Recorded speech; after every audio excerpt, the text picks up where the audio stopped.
अयोध्या नगरी में वीरकेतु नाम का राजा राज करता था। उसके राज्य में रत्नदत्त नाम का एक साहूकार था, जिसके रत्नवती नाम की एक लड़की थी।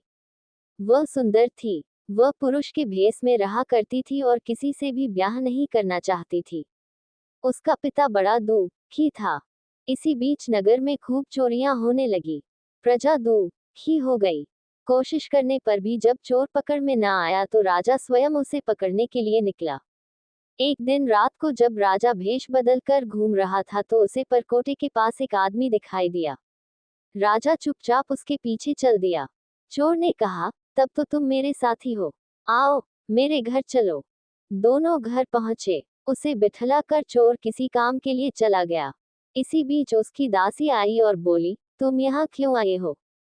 चोर तुम्हें मार डालेगा, भाग जाओ। राजा ने ऐसा ही किया। फिर उसने फौज लेकर चोर का घर घेर लिया।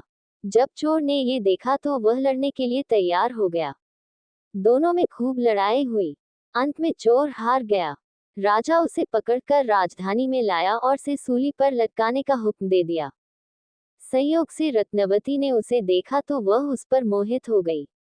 पिता से बोली, मैं इसके साथ ब्याह करूंगी, नहीं तो मर जाऊंगी। पर राजा ने उसकी बात न मानी और चोर सूली पर लटका दिया। सूली पर लटकने से पहले चोर पहले तो बहुत रोया, फिर खूब हंसा। रत्नवती वहां पहुंच गई और चोर के सिर को लेकर सती होने को चिता में बैठ गई। उसी समय देवी ने आकाशवाणी की, मैं तेरी पतिभक्ति से प्रसन्न हूँ, जो चाहे सो मांग। रत्नवती ने कहा, मेरे पिता के कोई पुत्र नहीं है, सो वर दीजिए कि उनसे 100 पुत्र हों।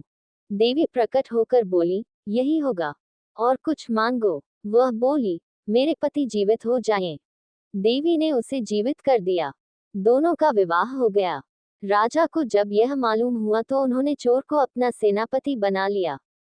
इतनी कहानी सुनाकर बेताल ने पूछा, हे राजन, ये बताओ कि सूली पर लटकने से पहले चोर क्यों तो जोर जोर से रोया और फिर क्यों हंसते हंसते मर गया? राजा ने कहा, रोया तो इसलिए कि वह राजा रत्नदत्त का कुछ भी भला न कर सकेगा।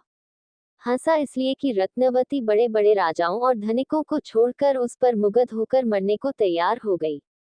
स्त्री के मन की गति को कोई नहीं समझ सकता।